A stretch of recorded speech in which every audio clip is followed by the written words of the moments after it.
یہاں پہنچے ہیں، بعض گھر ہیں جن کے 45 شہید ہیں وہاں سے آتے ہوئے. یہ ہے پاکستان. یہ پاکستان کے عوام اس پاکستان کو قبول نہیں کرتے. یہ جو ہم پر مسلط بیٹھے ہوئے یہ پاکستان کے عوام کے بٹھائے ہوئے نہیں ہیں، یہ ٹھوسے ہوئے لوگ ہیں جو ہم پر گمراہی کر رہے ہیں.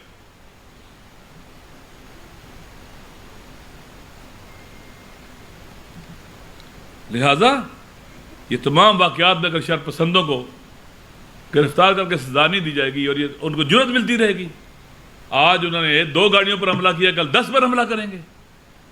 آج 2-4 شہید اور 7-8 زخمی ہیں، کل زیادہ ہوں گے، کیونکہ انہیں کوئی پوچھ ہی نہیں رہا ہے، آنکھیں بند کی ہوئی ہیں.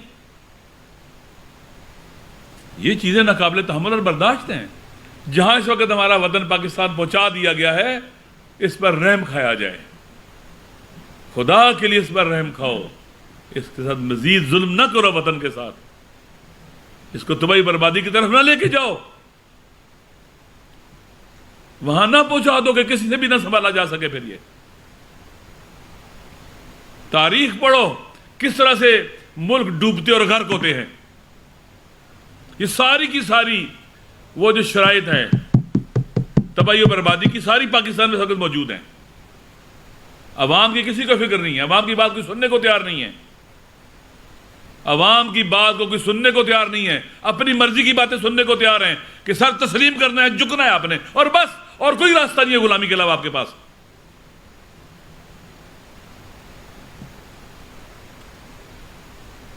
زمانے کے فرعون، حامان اور قارون ہم پر مسلط ہو رہے ہیں.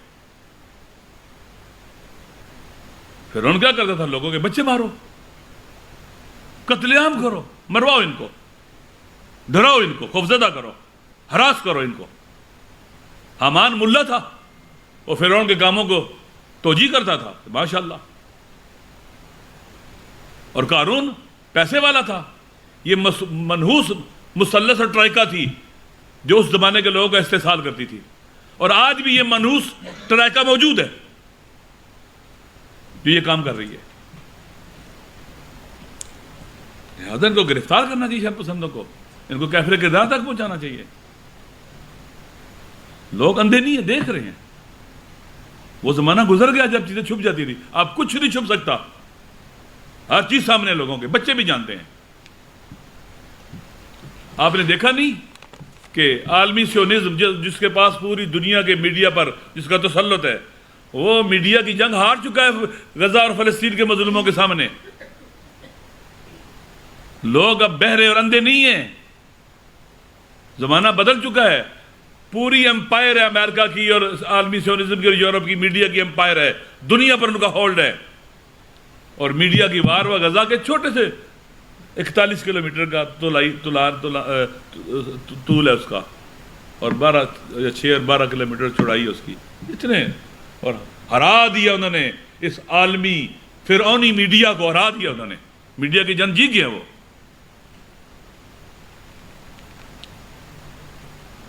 جو اسرائیل کا امیج برباد ہوا ہے وہ سال بھی بحال نہیں ہو سکتا. جو داغ لگا اس کے چہرے کے اوپر بچوں کے قتل کرنے کا، عورتوں کو مارنے کا، جنگی جرائم کا.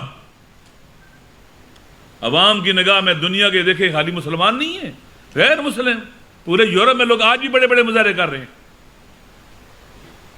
چونکہ یورپ کے لوگوں کو کیا کہا تھا ان کے حکمرانوں نے؟ ہم ہیومن رائٹس کی بات کرتے ہیں، ہم ہیومن رائٹس کی بات کرتے ہیں، چلڈرن رائٹس کی بات کرتے ہیں. یہ ٹیچ کرتے تھے اور اس طرح کی چیزیں. جب وہ دیکھ رہے کہ ہمارے حکمران جو ہمیں پڑھاتے رہے اس کے خلاف جا رہے ہیں، اٹھ کھڑے ہوئے ان کے خلاف. غزہ کے مظلوموں کے حق میں جو عوام کی نظروں میں گر جاتا ہے اس سے کوئی نہیں اٹھا سکتا. ہمارے حکمران، ہم پر مسلط ہونے والی قوتیں عوام کی نگاہ میں گر چکی ہیں. ان بچیوں کو مار کر، لوگوں کی رائے ناامن کر کے، تماشا دیکھ کر آپ سمجھتے کہ لوگوں کی نگاہوں میں آپ بڑے عزت والے ہوں گے، بڑا آپ کا احترام اور اکرام ہوگا. ہرگز. خدا کی نگاہوں میں بھی گرے ہو اور عوام کی نگاہوں میں بھی گرے ہو.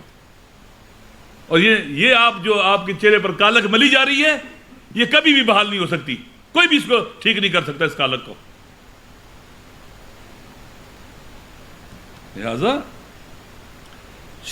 سوشل میڈیا کے اوپر جہاد کے نعرے لگائے جا رہے ہیں، الجہاد الجہاد ہو رہا ہے اس علاقے کے حوالے سے. یہاں ذرا سا سوشل میڈیا میں کتنے لوگ گرفتار ہوتے ہیں، ایسے پکڑ لیتے ہیں جیسے ہمارے اب پتہ نہیں کرگس کہتے ہیں، جو چیل کہتے تھے، اوپر سے آتی ہے اور مرغی کے بچے کو اٹھا کے لے جاتی تھی، ایسے جپٹتی اوپر سے دیکھ کے. عام طور پر سوشل میڈیا والوں کو تو ایسے اٹھایا جاتا ہے. یہ جو خطے میں الجہاد الجہاد کے نعرے لگا رہے ہیں سوشل میڈیا پر کہ وہاں جنگ شروع کی جائے، ان کو کیوں نہیں کوئی پوچھتا؟ نامنی پیدا کرنا چاہتے ہیں اس لیے، حالات خراب کرنا چاہتے ہیں اس لیے، لوگوں کو آپس میں الجھانا چاہتے ہیں اس لیے. وہاں کے لوگوں کو خود امن کے لیے اٹھنا ہوگا، بالخصوص شیعہ سنی جوانوں کو، قوم ایجنسی کے شیعہ سنی جوانوں کو خود امن کے لیے اٹھنا ہوگا اور ناامنی کے ہاتھ کاٹنے ہوں گے. ناامنی پھیلانے والوں کا راستہ روکنا ہوگا. اپنے سرزمین کو، اپنی مادر وطن کو خود امن دیں. اگر کوئی نہیں دیتا تو خود لیں. امن کے لیے جینا، امن ضروری ہے ہمارے لیے. نہ امنی کا فائدہ نہ شیعہ کا نہ سنی کی ہے، اور شیعہ سنی لڑ ہی نہیں سکتے آپس میں، نہیں لڑ سکتے. تکفیری ٹولے انہوں نے تیار کیے ہوئے ہیں، چھوڑ دو کے اوپر ظلم کراؤ.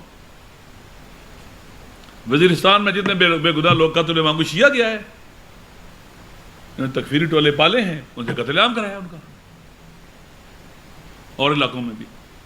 اور پھر انہوں نے کسی کو نہیں چھوڑا، سب کو مارا. APS نہ شیعہ نے کیا نہ سنی نے کیا ہے، ان قاتلوں نے کیا ہے، دہشت گردوں نے کیا ہے جو پالے گئے تھے. کہاں گئے احسان اللہ احسان؟ 12,000 نوجوان بچے جیلوں میں ہیں، وہ تو نہیں چھوٹ سکتے. احسان اور احسان چھوٹ سکتا ہے APS کے بچوں کا قاتل؟ بس کریں. کیا اتنا ظلم کافی نہیں ہے؟ اتنا پاکستان کا نقصان کافی نہیں ہے؟ کوئی عقل کل نہیں ہوتا. پاکستان کے عوام کا ہے. آئینی اور قانونی طور پر وہ حکومت ہوگی جو پاکستان کے عوام لے کے آئیں گے، فری اینڈ فیئر الیکشن کے ذریعے. اگر فری اینڈ فیئر الیکشن نہ ہوئے تو مزید بڑا بحران آئے گا. کوئی یہ سمجھتا ہے کہ ہم ڈنڈے سے دبا کر، اٹھا کر اور ننگا کر کے، ان کی عورتوں کو ذلیل رسوا کر کے ہم کامیاب ہو جائیں گے؟ آپ مجھے بتائیں، تاریخ پڑھیں، کون سا ظالم ظلم کر کے کامیاب ہوا ہے؟ نتیجہ آخر اینڈ کیا؟ اس کا رسوائی ہے، شکست ہے. اسی طرح سے ان کو گرفتار کرنا چاہیے، ان پر پابندی لگانی چاہیے اگر پاکستان سے محبت ہے تو. باہر میں بیٹھے ہوئے لوگ وہاں پر مختلف ملکوں میں ابھی وہاں کے علاقے کے لیے چندہ جمع کر رہے ہیں، مختلف خلیجی ممالک کے اندر. اس کو روکیں، وہاں کی حکومتوں سے رابطہ کریں، انٹرپول کے ذریعے ان کو پکڑے ہوئے لے کے آئیں اندر. ورنہ امنی کے لیے چندہ جمع کر رہے ہیں، پیسے جمع کر رہے ہیں خلیجی ممالک کے اندر. اب بات کریں ان کے ساتھ. کیا ہمارے ملکوں میں جہاں کی چندہ جمع کر سکتا ہے کسی اور ملک کے اندر گڑبڑ کرنے کے لیے؟ نہیں کر سکتا، کوئی ملک اجازت نہیں دیتا. تو ان سے بات کریں، ان کو بتائیں. امن جرگے میں امن، جو امن چاہتے ہیں لوگ، ان کو بٹھایا جائے. دہشت گردوں کو نہ بٹھایا جائے، جو قتل و غارت گری چاہتے ہیں، جو نامنی پھیلانا چاہتے ہیں. ان سے کبھی بھی یہ مسئلہ حل نہیں ہوگا. اسی طرح سے غزہ کا مسئلہ، غزہ کے لوگ بہت مظلوم ہیں. آپ دیکھ لیں کہ ان کے ساتھ کیا ہوا ہے، مسلمانوں نے کیا کیا ہے. کہاں ہے؟ کسی نے امریکہ سے ناراضگی کا اظہار کیا کہ کیوں اسرائیل کو سپورٹ کر رہے ہو؟ کیا کسی نے؟ ہم تو امریکہ خود جاتے ہیں، ملتے ہیں ان سے جا کر. بچوں کے قاتلوں سے ملنا، معصوم بچوں کے قاتلوں سے ملنا، یہ کوئی قرآن نہیں ہے، کوئی دین نہیں ہے، کوئی اسلام نہیں ہے. دین اسلام کیا کہتا ہے؟ دین اسلام میں نے پہلے ایک بے گناہ کا قتل تمام انسانوں کا قتل ہے. روزانہ کئی ہزار بار لوگ قتل ہو رہے ہیں وہاں پر غزہ کے اندر. اگر اللہ کی مخلوق اللہ کا خانوادہ ہے، اگر آپ کو اللہ کا خانوادہ المخلوق عیال اللہ ہے، اگر ان کے قتل پر آپ کو اذیت نہیں ہے، کیا آپ کی کوئی بیٹی کو قتل کرے، بہن کو، ماں کو قتل کرے، آپ اسے ملنے جاؤ گے؟ کبھی نہیں جاؤ گے۔ جو آپ کے گھر کو اجاڑ دے، آپ جاؤ گے اس کے ملنے کے لیے؟ کوئی بھی غیرت مند دشمن سے نہیں پھر ہاتھ میں لاتا جا کے۔ غزہ مظلوم ہے، اس تاریخ کے اندر جب تک جو ہم نے ہوش سنبھالا پڑھا ہے، ایسا ظلم کہیں نہیں ہوا ہے۔ تھوڑی سی تو جان دکھاؤ۔ سب عرب ممالک میں ان کے وزیر خارجہ، وزیر دفاع سارے دوڑتے دندناتے پھر رہے ہیں۔ اس لیے ضروری ہے کہ غیرت دینی کا، غیرت اسلامی کا ثبوت دیا جائے۔ اور ایک دن ابھی آنے والا ہے، آپ دیکھیں اسرائیل شکست کھا چکا ہے، اسٹریٹجک شکست کھا چکا ہے اسرائیل۔ جو اسرائیل اور امریکہ کی کشتی میں سوار ہوگا، دنیا جان لے امریکہ ہمارا دشمن ہے، ہم دو ریاستی منصوبے کو نہیں مانتے، جو فلسطینی کہیں گے ہم اس کو مانتے ہیں، یہ فلسطینیوں کا حق ہے۔ پہلا دو ریاستی مان لو، ایک ریاست ایک حصہ دے دو انڈیا کو، ایک معاوضہ خود رکھ لو، کشمیر کا ایسے ہی مسئلہ حل کرو۔ فلسطین کے عوام کو دو ریاستی یہ جو منصوبہ ہے قبول نہیں ہے۔ ایک نام نہاد، جیسے ابھی حکومت بنی ہوئی ہے محمود عباس کی، ابو مازن کی، وہاں پر ویسٹرن بینک کے اندر وہ حکومت ہے، دن بدن کالونیاں بڑھ رہی ہیں، قبضے بڑھ رہے ہیں، کوئی بول ہی نہیں رہا ہے، بول ہی نہیں رہا ہے۔ لہذا ہمیں وہ بات قبول ہے جو قائد اعظم نے کہی تھی۔ قائد اعظم کی بات کے مقابلے میں جو بھی کوئی بات کرتا ہے، پاکستان کے عوام اس کو نہیں مانیں گے۔ انہوں نے کہا تھا کہ اسرائیل ایک ناجائز ریاست ہے، انلیجیٹیمیٹ ہے، 1940 میں کہا جب بنائی جا رہی تھی اس کو، تو قرارداد پاکستان جب پیش ہوئی، ساری قرارداد پاکستان جب پیش ہوتی مینار پاکستان میں، قائد اعظم کیوں انلیجیٹیمیٹ ہے؟ چونکہ غصب کی بنیاد پر، ظلم کی بنیاد پر بنائی جا رہی ہے، لوگوں کو قتل کیا جا رہا ہے، مارا جا رہا ہے، اپنے علاقوں سے نکالا جا رہا ہے، ان کے بچے مار رہے ہیں، ان کی عورتیں مار رہے ہیں، ان کی فصلوں کو آگ لگائی جا رہی ہے، انہیں وہاں سے ڈرا کے نکالا جا رہا ہے۔ یہ فلسطین فلسطینیوں کا ہے، سیونسٹوں کا نہیں ہے۔ آپ کہتے ہو کہ سیونسٹوں کی ریاست کو مانو گے، اس قاتل ریاست کو تسلیم کرو گے، اس کا سفارت خانہ پھر اسلام آباد میں کھولو گے؟ سلام ہو ان غیر مسلم غیرت مندوں پر، وینزویلا پر، بولیویا پر، نکاراگوا پر، کیوبا پر، جن کے اندر غیرت انسانی ہے۔ یہ نہ کرو اس طرح سے، یہ قرآن کے خلاف ہے، یہ خارجہ پالیسی قرآن کے خلاف ہے۔ لن یجعل اللہ للکافرین علی المؤمنین سبیلا، ہر وہ سیاسی روابط جو کفار کو آپ پر مسلط کریں حرام ہے قرآن کی نگاہ میں۔ ہر وہ معاشی تعلقات، اجتماعی تعلقات، ثقافتی تعلقات، جتنے بھی تعلقات ہیں جو ان کو آپ پر مسلط کرتے ہیں، غالب کرتے ہیں، حرام ہے وہ۔ ایک ریاست جو جب سے اس علاقے میں وجود میں ہی، وہاں کسی نے امن نہیں دیکھا، قتل ہی دیکھا ہے، ظلم ہی دیکھا ہے۔ دوسری بات، آخری بات، وہ ختم ہو رہی ہے، حماس جیت رہی ہے، مقاومت جیت رہی ہے۔ کیوں؟ اسٹریٹجکلی جنگ ہار چکا ہے۔ اس طرح کی اسٹریٹجی کیا ہوتی تھی؟ یہ بات سن کے ختم کر دیتا ہوں۔ کیا تھی؟ کہ قاطع اور فیصلہ کن حملہ کرنا ہے اور جلدی نتیجہ حاصل کرنا ہے، کم وقت میں۔ پہلی جنگ 56 میں ہوئی میرے خیال میں 9 دن ہے، دوسری 67 میں ہوئی ہے 6 دن ہے، تیسری 1973 میں ہوئی ہے وہ 19 دن ہے، ختم، صفایا ہو گیا ان کا مد مقابل کا۔ اب کتنا ہو گیا ہے؟ 3 ماہ ہونے کو ہے، تقریباً 80 دن ہونے کے قریب ہے۔ طولانی ہو گئی ہے، اسٹریٹجیکل شکست کھا گیا وہ، فیصلہ کن حملہ کیا ہے، وقت ان کے ہاتھ سے نکل گیا ہے، وقت جتنا آگے بڑھے گا اتنا ہی وہ مار کھا رہے ہیں۔ اسرائیل ہار چکا ہے، اسٹریٹجیکلی اس کی شکست ہو چکی ہے، اس نے جنگ نہیں لڑی ہے، جنگی جرائم کیے ہیں، جوانوں سے لڑے نا وہ۔ لہذا وہ کشتی جو ڈوب رہی ہے، امریکہ نے الائنس بنایا یمن کے خلاف، کتنے ملک اس میں آئے؟ 10 کے قریب آئے، وہ بھی 4-5 نکل گئے۔ وہ امریکہ اتنا کمزور ہو گیا کہ الائنس نہیں بنا سکتا یمن کے خلاف،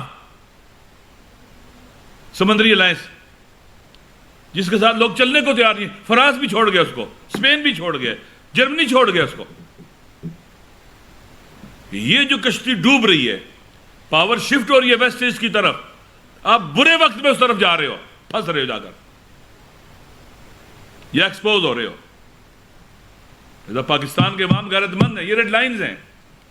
وہ دن نہ آئے, خدا نہ کرے وہ دن آ جائے کہ پھر ظلم کرنے والوں کو چھپنے کی جگہ نہ ملے. اس ملک کے اندر ہم سب بھائی ہیں, برادر ہیں. جن سے غلطی ہیں وہ غلطیوں کا ازالہ کریں, جبران کریں, اور اس ملک کو صحیح راستے پر لگائیں. الیکشن کے لیے ابھی جو صورتحال آپ کے سامنے کیا ہو رہی ہے, یہ تماشا لگا ہوا ہے. الیکشن ہو رہا ہے, یہ تماشا ہے, کوئی سنجیدگی نہیں ہے. الیکشن ایک آئینی تقاضا ہے اور ایک مقدس عمل ہے, انتہائی مقدس, جہاں عوام ووٹ ڈالتے ہیں, اپنے حکمران منتخب کرتے ہیں جو ملک کو چلائیں. آپ کے نزدیک نہ آئین مقدس, نہ قانون مقدس, نہ کوئی آئینی عمل مقدس. یہ تماشا ہے, تماشا لگایا ہوا انہوں نے. اور پاکستان کے عوام دیکھ لینا, وہ دن دور نہیں ہے. جیسے خیبر پختونخوا کے اندر اپنے گھروں میں کوئی نہیں گھسنے دیتا نا, ایک وقت آئے گا پورے پاکستان کے اندر لوگ اپنے گھر میں کسی کو نہیں گھسنے دیں گے. جو جائے گا واپس نہیں آئے گا. پھر اس طرف لے جانا چاہتے ہیں ہمیں. یہ الیکشن پاکستان کے عوام کا بنیادی آئینی حق ہے. اس سے لوگوں کو محروم کرنا, جو کینڈیڈیٹ بن رہے ہیں ان کا حال کیا دیکھیں آپ, کیا ہو رہا ہے اس ملک کے اندر. ایک بندے کو مسلط کرنے کے لیے اتنا گند کرنا ضروری ہے, اتنا مقام انسانیت سے گرنا ضروری ہے, اتنی لا قانونیت شکنی ضروری ہے. ایک بندہ اتنا اہم ہو گیا آپ کے لیے, جس کا دل نہیں پڑا 3 مرتبہ حکومت کر کے. پاکستان بھانج ہے, یہاں اس قابل کوئی پیدا نہیں ہوتا کہ کوئی اور حکومت کر سکے. صرف اس پر لٹیرے حکومت کریں گے, ڈاکو حکومت کریں گے, قاتل حکومت کریں گے, بے رحم لوگ حکومت کریں گے. اس لیے میں نے بہت سے سیاستدانوں سے بات کی ہے, وہ یہی کہتے ہیں اگر ایسے ہی الیکشن کرایا گیا تو لوگ 70 کے الیکشن کو بھول جائیں گے, 71 کو بھول جائیں گے. اس طرح کے تھریٹس ہیں میری مادر وطن کو. ہم سب اس کے بیٹے ہیں, یہ ہمارا وطن ہے, ہم سب پاکستانی ہیں, وہ مسلم ہو غیر مسلم ہو, ہندو بھی ہمارا پاکستانی بھائی ہے, عیسائی بھی ہمارا پاکستانی بھائی ہے, سکھ بھی ہمارا پاکستانی بھائی ہے, زرتشت بھی ہمارا, پارسی بھی ہمارا پاکستانی بھائی ہے. یہ سارے ہمارے بھائی ہیں, یہ ہم سب کا ملک ہے. ہم کبھی بھی آپس میں نہیں لڑتے, نہ لڑیں گے اس طرح سے. ویسے لوگوں کی لڑائیاں ہوتی رہتی ہیں, لیکن اس بنیاد کے اوپر, مسل کی بنیاد کے اوپر, علاقائی لسانی بنیاد کے اوپر نہیں. پاکستان, پنجاب کے بارے میں نفرت پھیلا رہے ہو. بلوچستان کے لوگ پنجاب سے نفرت کریں, سندھ کے لوگ پنجاب سے نفرت کریں, کے پی کے لوگ پنجاب سے, حالانکہ پنجاب کے عوام بھی بہت مظلوم ہیں. 12,000 بچے جیلوں میں اس وقت پنجاب کے ہیں. اکثر کتنا ظلم ہو رہا ہے پنجاب کے اندر, بیٹل فیلڈ بنا ہوا ہے پنجاب. لہذا ہمارے دل دکھتے ہیں, دھڑکتے ہیں بلوچستان کے مظلوم بھائیوں کے ساتھ, بیٹیوں اور بہنوں کے ساتھ. یہ جو باہر بیٹھی ہیں ہماری بیٹیاں ہیں, ہماری بہنیں ہیں. سندھ کے مظلوموں کے ساتھ, کے پی کے مظلوموں کے ساتھ, اور پنجاب میں جو اس وقت بیٹل فیلڈ بنا ہوا ظلم کا شکار ہے, ان مظلوموں کے ساتھ ہم صرف اللہ سے ڈرتے, کسی سے نہیں ڈرتے, اللہ سے ڈرتے. میں بہت دفعہ کہہ چکا ہوں, اس وطن سے میری بہت عاطفی اور قلبی اٹیچمنٹ بھی ہے. میں پہلے بھی, جس لیے پاکستان ٹوٹا تھا, میرے ابو 41 سال کے تھے, خبریں سنتے ہوئے ہارٹ اٹیک ہو کے مر گیا تھا, ان کا جگر پھٹ گیا تھا, میں اس سے یتیم ہوا تھا. اس وطن کے لیے جان دیں گے آگے جانا, ہم مر جائیں گے اس وطن کے لیے, اور جہاں یہ لینا چاہتے ہیں نہیں لے جانے دیں گے اس کو. یہ ذہن میں رکھ لیں, یہ ہوائی باتیں نہیں ہیں. ہم مریں گے اس وطن, خون دیں گے اس وطن کے لیے. ہم دیکھیں گے کہ ظلم کتنا اس کے اندر طاقت ہے, اور کتنا عرصہ میدان میں ٹھہر سکتا ہے, اور مظلوم کی طاقت دکھائیں گے کہ مظلوم کتنا طاقتور ہوتا ہے, مظلوم کتنا باہمت ہوتا ہے. ظالم تو بزدل ہوتا ہے, شجاع اور بہادر آدمی کبھی ظالم نہیں ہوتا. لہذا میں اس بات پہ ختم کرتا ہوں. میں اپنے حکمرانوں سے, مقتدر حلقوں سے کہتا ہوں, خدا کے لیے اس وطن کا سوچیں, ذاتی اناد, غصہ, انا پرستی سے نکل آئیں, پاکستان کے عوام کو اختیار دیں. انہی عوام نے پاکستان بنایا تھا, یہ عوام پاکستان کو بچائیں گے بھی اور چلائیں گے بھی. انہیں حق دیں, ان کا حق نہ چھینیں, اور یہ خود بہترین حکمران منتخب کر لیں گے. ایک دفعہ, دو دفعہ یہ سلسلہ چلنا چاہیے, شفافیت آتی جائے گی اور ہمارا ملک آگے بڑھ جائے گا. ان حالات میں پاکستان ارریلیونٹ رہنا بہت نقصان دہ ہے جب پاور شفٹ ہو رہی ہے ویسٹیج کی طرف. مجھے امید ہے کہ عقل پریویل کرے گی, آئین اور کی حکمرانی ہوگی اور قانون کی عملداری ہوگی, اور ہم ایک باوقار پاکستان میں جئیں گے اور ہمارا ملک ترقی کرے گا. رانا صاحب, آپ نے بات کی غزہ کے حوالے سے کہ جو کچھ غزہ میں ہوا ایسے پہلے کبھی نہیں ہوا تھا, اور آپ نے 3 جنگوں کا بھی حوالہ دیا. اگر پاکستان میں بھی دیکھا جائے جو اب ہو رہا ہے اس سے پہلے بھی کبھی ایسا نہیں ہوا تھا. آپ 3 مارشل لاء کا یہ حوالہ دے دیں. اگر 77 میں دیکھا جائے پیپلز پارٹی میں سے کئی چیزیں نکالی گئی, غلام مصطفیٰ خان, غلام مصطفیٰ کوئی کتنا تھا, احترام تھا. 99 کا بھی دیکھا جائے تو کاف لیگ سے کاف لیگ بنتی ہے مسلم لیگ سے, لیکن اب جو کچھ ہو رہا ہے ایسا تو پہلے بھی ماضی میں نہیں ہوا. آپ نے کمپیریزن کیا غزہ کا, کہ پہلے 3 جنگوں میں ایسا نہیں ہوا. آپ ان 3 جنگ جو ماشاء اللہ کی لگی ہیں ان کا بھی حوالہ دیں, پہلے بھی ایسا کبھی نہیں ہوتا. کیا کہیں گے, قوم کدھر جا رہی ہے اور کیا سجیسٹ کریں گے؟ آپ سیاسی لیڈر ہیں, کب آپ لوگ بیٹھیں گے اور اس ملک کی تقدیر سورے گی اور پاکستان کے اندر اصل جمہوریت آئے گی؟ بیٹھیں گے تو وہی بیٹھنے دیں, کوئی اٹھا کے جیل میں جاتے ہیں. دیکھیں یہ آپ کی بات درست ہے, ہم نے اخلاقی گراوٹ کا بھی شکار ہوئے ہیں, انسانیت سے بھی گرے ہیں وقت گزرنے کے ساتھ ساتھ. اور ابھی جو صورتحال ہے یہ بدترین صورتحال ہے, بے سابقہ ہے. لوگوں کی ماؤں بہنوں کو مارنا, گھروں میں گھستا ہے. ہاں سب کیا بندہ کہے, واقعی دل خون روتا ہے. میں نے پہلے کہا کہ یہ صبر کا پیمانہ عوام کا, لوگوں کا بریز ہو رہا ہے. پاکستان کے عوام کے اکثریت جوان ہیں. آپ خود بچے میں گھروں میں دیکھیں, جوانوں کو ایک حد تک روکا جا سکتا ہے, سمجھایا جا سکتا ہے. ایک حد تک وقت آتا ہے کہ جوان بھی اپنے بڑوں کی نہیں سنتے. پھر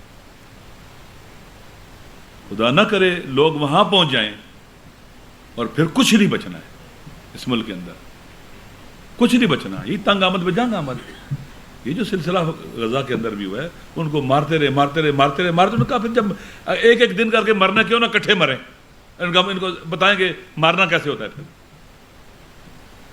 تنگ آمد بجانگ آمد اس طرح سے اٹھتے ہیں پھر لوگ.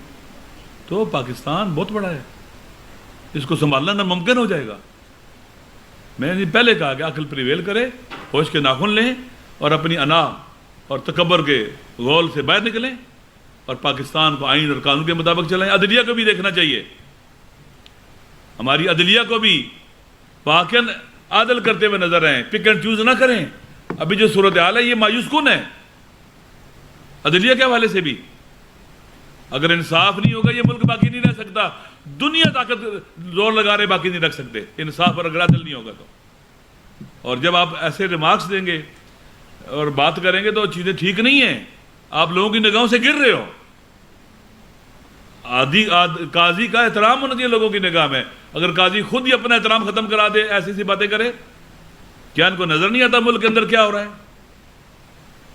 ذرا سی بات کے اوپر آپ قانون بنا دیتے ہیں جناب والا کہ خواتین کا, جی فلاں قسم کی خواتین کا کوئی چیک نہیں کیا جائے گا ایئرپورٹوں کے اوپر, تو باقی خواتین نہیں ہے ہمارے ملک کی.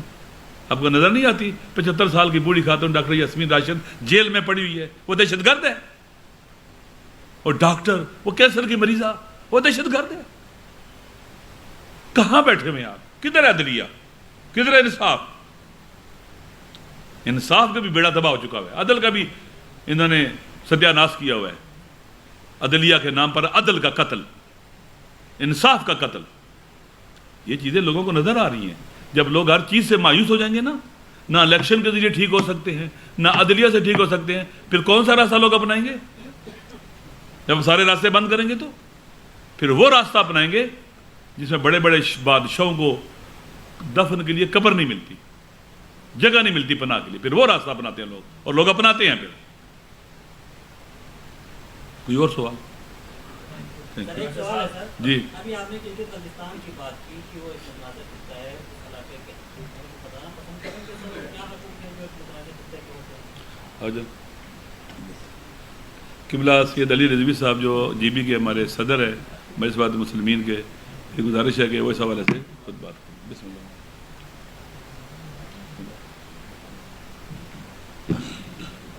بسم اللہ الرحمن الرحیم.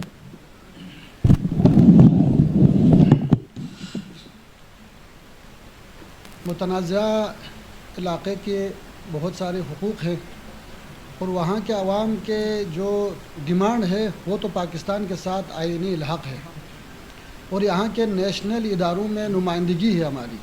قومی اسمبلی میں، سینٹ میں اور NFC ایوارڈ میں ہمیں حصہ ملے اور ہم یہاں پہ باقاعدہ طور پر پاکستان کا حصہ بنے، نیشنل اداروں میں ہماری نمائندگی ہو. اگر آئینی حقوق ہمیں نہیں دیتے ہیں تو اگر ڈسپیوٹڈ ایریا کے حساب سے ہمیں رکھتے ہیں تو ڈسپیوٹڈ ایریا کے بہت سارے حقوق ہیں. یعنی ڈسپیوٹڈ ایریا جس کے قبضے میں ہوگا، جس کے سرپرستی میں ہوگا، اس ڈسپیوٹڈ ایریا کے تمام لوازمات اس سرپرست جو بھی ہوگا اس کے حوالے سے، یعنی تمام تر موازمات. میں آپ کو کیا کہوں، ایجوکیشن کے حوالے سے، معیشت کے حوالے سے، ڈیفنس کے حوالے سے، ہیلتھ کے حوالے سے، اور وہاں کے ترقیاتی اسکیموں کے حوالے سے، جو وہاں کے پوٹینشیل ہے، ذرائع ہیں، ان تمام کے حوالے سے جس کے زیر سرپرستی ہے وہ ذمہ دار ہیں. وہ اس علاقے کو دیکھیں. جب تک اس علاقے میں جناب علی ہمیں رکھا گیا ہے کشمیر کے ساتھ، جب تک کشمیر کا مسئلہ حل نہ ہو، ہمارے تمام تر چیزوں کا جو ہے خیال پاکستان کو رکھنا چاہیے، فیڈرل کو رکھنا چاہیے. اور یہاں پاکستان میں GB کے حوالے سے اس کا کوئی کنسپٹ نہیں ہے، کوئی خیال رکھا نہیں جا رہا ہے، جبکہ وہاں جو انڈیا کے زیر سرپرستی میں ہے، کشمیر ہے، سری نگر ہے، اور وہاں پہ لداخ ہے، کرگل ہے، وہاں پہ تمام چیزوں پہ سبسڈی دی جا رہی ہے، تمام چیزوں کو بحال رکھا جا رہا ہے، تمام چیزوں میں ان کو ریلیف دی جا رہی ہے. ایجوکیشن ان کے لیے مفت ہے، صحت ان کے لیے مفت ہے. جناب علی اقتصادی طور پر ان کو جہاز کا کرایہ بھی ان میں سبسڈی ہے، گندم میں سبسڈی ہے، چاول میں سبسڈی ہے، تیل میں سبسڈی ہے. میں کیا کہوں آپ کو، یہ تمام چیزیں جو ضروریات عامہ ہوتی ہے اس میں سبسڈی کا ذمہ دار وہی ہے جو ڈسپیوٹڈ علاقے کو اپنے زیر سرپرستی لیتے ہیں. لہٰذا ہمارا ڈیمانڈ یہی ہے کہ اگر متنازع اور ڈسپیوٹڈ ایریا ہمیں رکھنا ہے تو ہمارے لیے تمام حقوق جو وہاں کے لوگوں کی ڈیمانڈ ہے اور متنازع علاقے کے حقوق ہے وہ ہمیں میسر ہونی چاہیے. ابھی لوگ روڈ پہ بیٹھے ہوئے ہیں. ایک ریلیف ہمیں مل رہا تھا، وہ گندم سبسڈی تھی، لیکن وہ بھی ہم سے چھینے جا رہے ہیں، تو عوام مجبور روڈ پہ ہیں. ہم گندم سبسڈی کے ساتھ ساتھ دوسرے حقوق کو بھی ہم ڈیمانڈ کریں گے، اور جب تک ہمیں حقوق نہیں ملیں گے ہم پیچھے ہٹنے کے لیے تیار ہیں. گلگت بلتستان ہم پیچھے ہٹنے کے لیے تیار نہیں ہے. گلگت بلتستان کے تمام عوام جہاں کہیں بھی ہو انشاءاللہ وہ تیار رہیں گے. گلگت بلتستان کے حقوق، ہم پاکستان کے ساتھ ہیں، اس کا مطلب یہ نہیں کہ ہم حقوق سے پیچھے ہٹیں. ہم پاکستانی ہیں، پاکستان کے ساتھ رہیں گے، لیکن کمپرومائز اپنے حقوق پر نہیں کریں گے. ہم لڑ کے، ہم چھین کے اپنے حقوق کی حفاظت کریں گے، زمینوں کے، پہاڑوں کی حفاظت بھی کریں گے، اور اپنا حقوق چھین کے لینا بھی ہم جانتے ہیں انشاءاللہ. احمد صاحب آپ اتحادی رہے ہیں PTI کے، جو ہیں ابھی بھی ہیں. آپ PTI کے اتحادی ہیں، دھرنے دے کے یا الیکشن جی آج بلا ان سے واپس لیا جا رہا ہے. اگر ان سے بلا ان کے پاس نہ ہوا تو آپ پیشکش کریں گے؟ دیکھیں میں آپ کو بتاؤں، وہ اس وقت مشکل میں PTI، اس مشکل کی گھڑی میں جو وہ کہیں گے ہم وہ کریں گے. ہم باوفا لوگ ہیں.